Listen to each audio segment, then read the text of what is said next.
Assalamualaikum warahmatullahi wabarakatuh.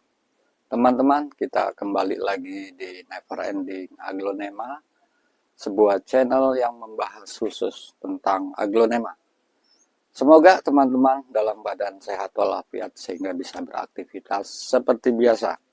Teman-teman, dalam kesempatan ini saya akan mengajak sharing teman-teman tentang media tanam yang lebih spesifik lagi, yaitu tentang pH, ya, tentang pH media tanam. Sebagaimana kita ketahui bahwa media tanam adalah sebagai kunci sukses terhadap kesuburan pertumbuhan aglonema kita. Nah, maksudnya adalah supaya bagaimana kita berusaha untuk membuat aglonema kita ini menjadi lebih subur, ya, bukan hanya sekedar hidup. Oleh karena itu, jangan kemana-mana, kita akan lanjut setelah intro ini.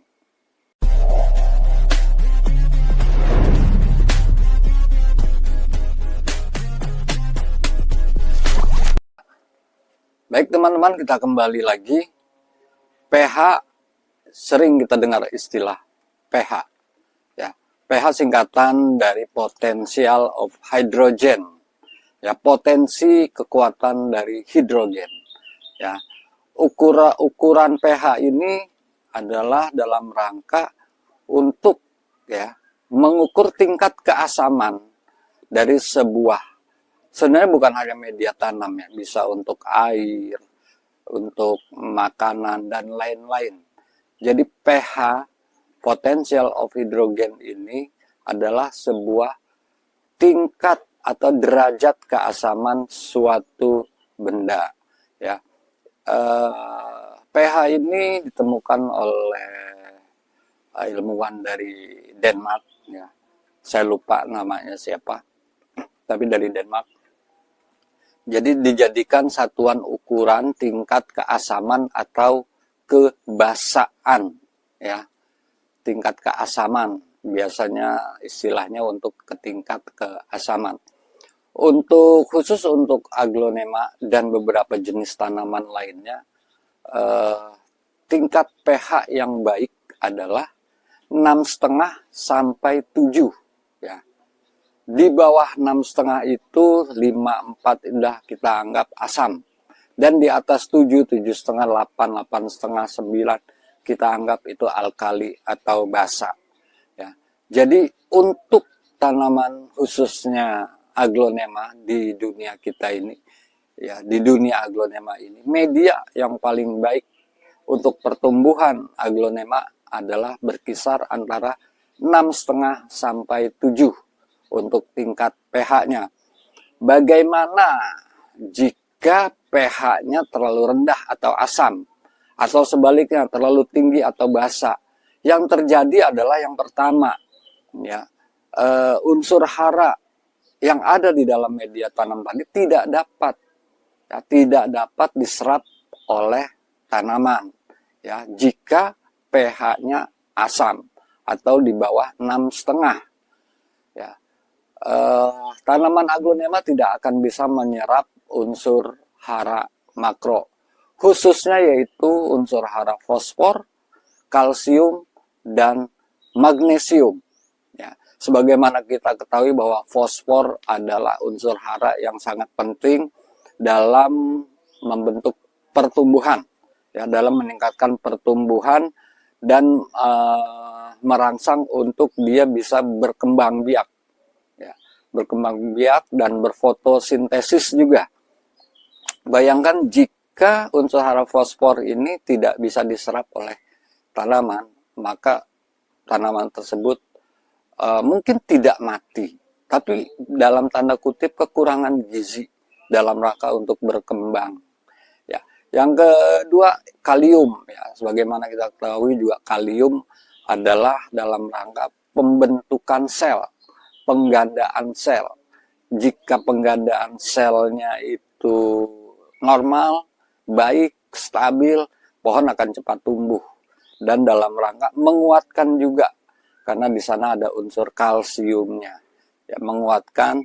Kadang kita bisa melihat ya, ada satu jenis pohon yang sama di tempat A dan di tempat B, jenis pohonnya sama.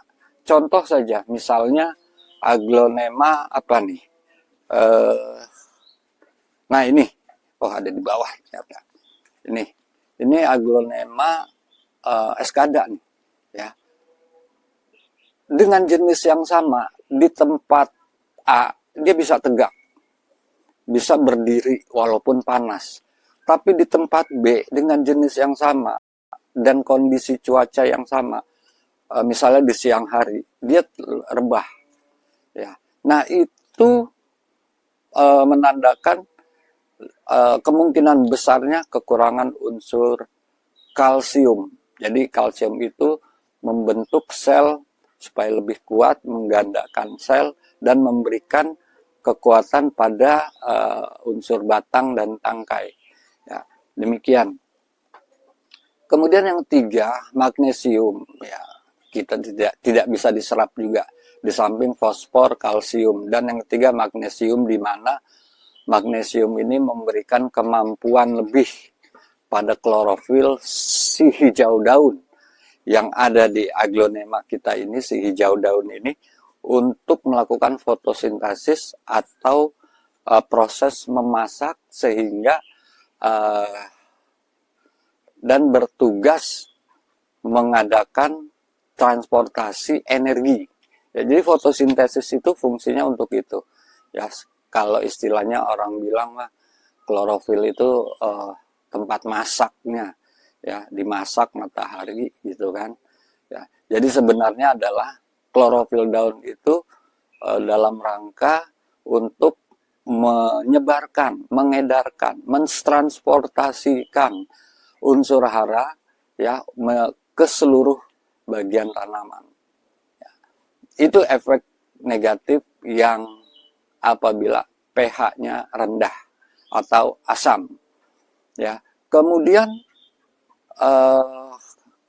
tadi yang pertama adalah unsur hara tidak bisa diserap, khususnya fosfor, kalsium, dan magnesium.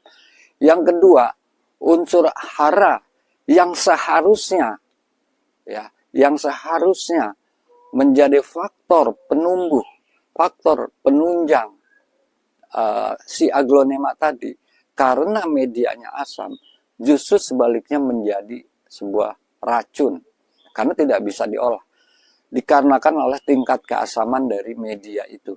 Yang seharusnya pupuk, ya, unsur hara itu kan bisa kita dapat dari pupuk. Unsur hara yang seharusnya menjadi penunjang pertumbuhan justru berbalik menjadi racun yang bisa meracuni akar, batang yang ada di dalam media tersebut, sehingga terjadilah kebusukan akar dan lain-lain, di samping pengaruh daripada bakteri juga. Karena bakteri itu, bakteri jahat ya dalam hal ini patogen, sangat menyukai media yang pH-nya rendah atau asam. Ya, di mana pH media tersebut rendah atau asam, disitulah bakteri patogen berkembang biak. Ya. Jadi unsur pH ini sangat penting. Yang ketiga, efek negatifnya apabila pH media tanam kita rendah adalah, atau asam, adalah pertumbuhan tanaman menjadi lambat. Ya. Ini berkaitan dengan yang pertama tadi, tidak bisa menyerap unsur hara makro. Ya, akibatnya tanaman menjadi kerdil. Mungkin hidup, tapi ya stuck begitu aja. Ya, akar juga ya begitu aja. Daun ya begitu saja. Ya, udah sebulan 2 bulan daunnya nggak nambah-nambah, dan ukurannya juga nggak nambah-nambah begitu. Ya, karena pohon aglonema itu teman-teman, ya, dia dari sedaun, 2 daun, 3 daun, 4 daun itu berkembang. Ya, dari 1 daun, ya, yang awalnya cuma sejempol misalnya, besar sejempol dari bonggol nih ya. Pada saat 5 daun dia bisa jadi 2 jempol. Jadi ikut membesar. Jadi yang membesar itu bukan hanya daun bawah, bukan hanya daun atas atau daun baru saja. Semua daun ikut membesar. Daun pertama, daun kedua, daun ketiga, daun keempat, daun ikut membesar. Coba perhatikan. Ya, jadi bukan berarti daun bawah itu diem, ikut membesar. Coba perhatikan. Jadi karena kekurangan unsur hara itu yang diakibatkan oleh tidak bisa diserapnya oleh tanaman karena akibat dari tingkat media yang asam, maka tanaman menjadi lambat pertumbuhannya alias kerdil. Kemudian efek negatif keempat yang diakibatkan oleh media tanam yang memiliki pH rendah atau asam itu sangat potensial untuk mengundang bakteri jahat dan jamur jahat, ya, sebagaimana tadi di atas telah saya bahas, ya. Jadi media tanam yang asam itu, yang pH-nya rendah itu sangat disukai oleh patogen-patogen, ya. Dari situlah berkembang biak patogen-patogen itu yang akhirnya merusak perakaran, batang bawah, dan sebagainya. Itu keempat efek negatif yang disebabkan oleh media tanam yang memiliki kandungan pH rendah atau asam. Jadi ketika media tanam itu sudah asam, teman-teman mau kasih pupuk sebagus apapun, sebanyak apapun, ya, secanggih apapun itu pupuk, tidak akan berfungsi, tidak ada gunanya, ya, tidak ada gunanya sama sekali, karena si tanaman tadi tidak mampu untuk menyerap unsur hara yang diberikan melalui pupuk, ya. Jadi itu serangkaian efek-efek negatif apabila media tanam kita asam. Kemudian pertanyaannya adalah apa penyebabnya? Penyebab sehingga media menjadi asam. Ada beberapa, ya. Yang saya pahami ada 3 hal. Ada 3 hal yang menyebabkan media tanam menjadi asam. Yang pertama adalah tingkat atau curah hujan yang tinggi. Nah, ini berlaku juga untuk di semua jenis pertanian. Baik itu pertanian pangan, hortikultura, tanaman hias, dan lain-lain. Jadi tingkat atau curah hujan yang tinggi ini mengakibatkan media menjadi cepat asam karena air hujan sendiri, ya, itu memang sudah mengandung asam. Ya, di samping air hujan juga sebenarnya mengandung unsur hara nitrogen. Ya. Nah, apabila unsur hara yang berlebihan itu juga didapati, maka itulah penyebab menjadi media itu menjadi asam.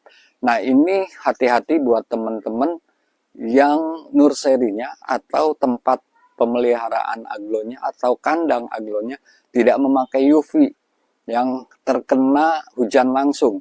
Ini harus cukup diperhatikan, ya. Mungkin sedikit agak berbeda dengan teman-teman yang menggunakan UV atau ternaungi, ya, tidak terkena hujan langsung.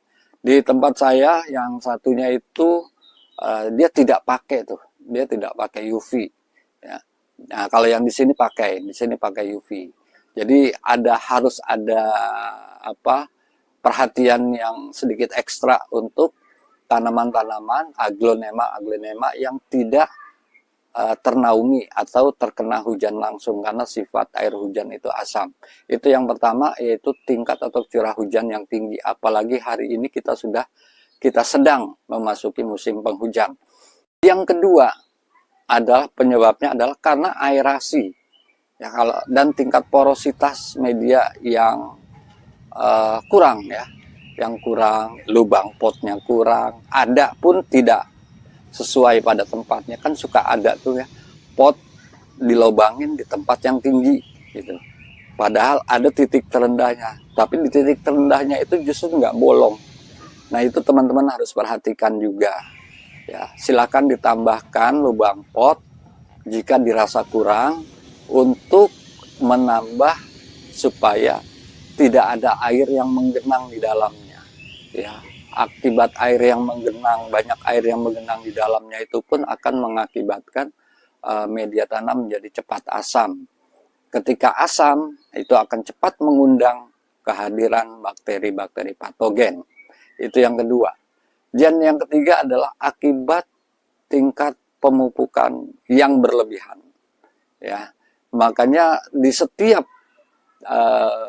produk pupuk itu ada aturan pakainya, teman-teman. Jadi sebaiknya ikuti aturan pakai itu, ya, karena tanaman itu khususnya aglonema, kekurangan nggak boleh, kelebihan apalagi, ya. Kelebihan bisa menyebabkan pohon juga menjadi stagnan. Kekurangan juga akan mengakibatkan tanaman menjadi lambat tumbuh. Jadi seadanya aja, setakaran sesuai anjuran dosis yang diperintahkan dalam petunjuk pelaksanaan. Jadi kalau diberikan berlebihan akan meningkatkan, mempercepat tingkat keasaman daripada media tanam itu, kemudian juga akan mengundang bakteri dengan cepat. Ya. Selanjutnya teman-teman, ini hal yang paling penting adalah ketika kita menemui media yang sudah asam, apa yang seharusnya kita lakukan? Ya, ada dua hal.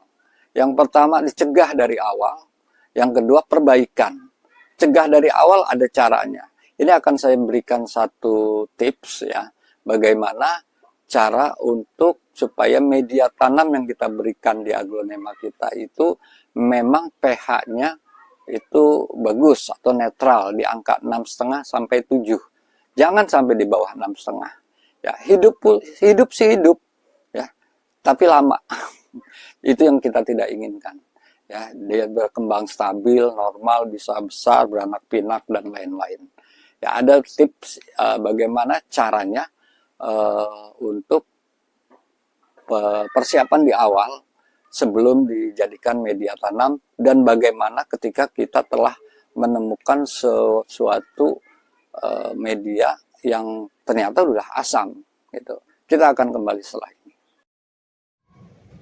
Baik teman-teman, kita akan mulai untuk mencoba mengukur ya, mencoba mengukur tingkat keasaman media.